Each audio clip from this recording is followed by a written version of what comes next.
Power exchange app India energy stack पहल में finalist 18 फरवरी को interstate P2P energy trending launch. नई दिल्ली में AI इम्पैक्ट समिट की शुरुआत हुई। इस इवेंट में दुनिया के कई देशों के प्रतिनिधि और दिग्गज AI कंपनियों के CEO शामिल हुए। भारत के प्रधानमंत्री नरेंद्र मोदी ने AI इम्पैक्ट एक्सपो का उद्घाटन किया। भारत में ऊर्जा क्षेत्र के डिजिटल परिवर्तन की दिशा में एक महत्वपूर्ण उपलब्धि सामने आई। पावर एक्सचेंज ऐप को इंडिया एनर्जी स्टॉक के पहल के तहत देश में peer to peer P2P energy trending के लिए फाइनलिस्ट किया गया। बड़ी बात यह है कि पूरे देश से केवल 2 प्लेटफॉर्म को इस पहल के लिए चयनित किया गया, जिनमें पावर एक्सचेंज भी शामिल है।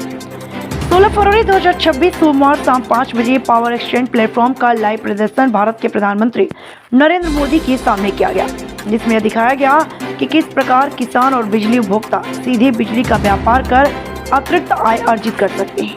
इससे ऊर्जा क्षेत्र में नवाचार और डिजिटल भागीदारी की दिशा में एक ऐतिहासिक कदम माना जा रहा है।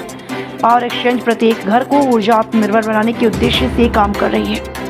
पावर एक्सचेंज सरकार की सौर योजनाओं को जन जन तक पहुंचाने में अपना योगदान दे रही है। इस उपलब्धि को टीम की तकनीकी क्षमता, नवाचार और सामूहिक प्रयास का परिणाम बताया गया। कंपनी के अनुसार यह पहल ऊर्जा बाजार को अधिक पारदर्शी और उपभोक्ता केंद्रित बनाने की दिशा में महत्वपूर्ण भूमिका निभाएगी। हमारे लिए काफी बड़ा ऐतिहासिक दिन है। आज peer to peer energy trading माननीय प्रधानमंत्री श्री नरेंद्र मोदी जी ने भारत को इस योजना को समर्पित किया है।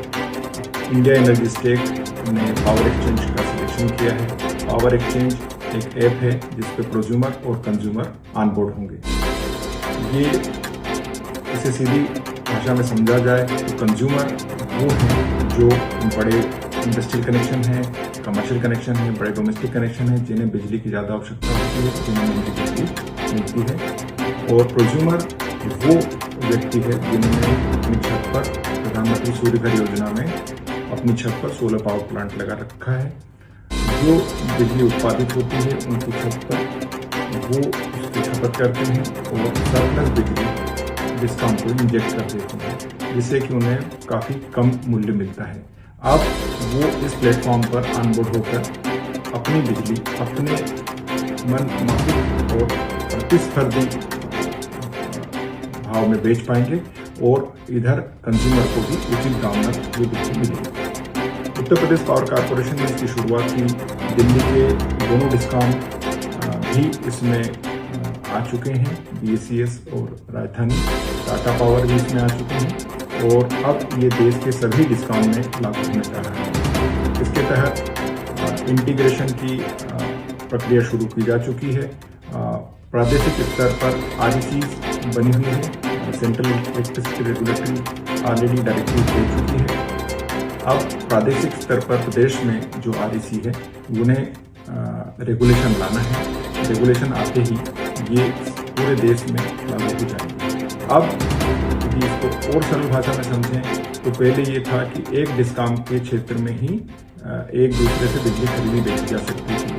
अब ये एक प्रदेश से दूसरे प्रदेश में भी ऊर्जा उत्पादित करने वाला व्यक्ति, ऊर्जा खपत करने वाले व्यक्ति को बेच या सीधे बेच और खरीद सकते हैं। तो ये काफ़ी अच्छी योजना है और इसमें काफ़ी भागीदार हैं। मिनिस्ट्री ऑफ पावर इसको रेगुलेट करती है और सारे डिस्कॉम इसके भागीदार हैं।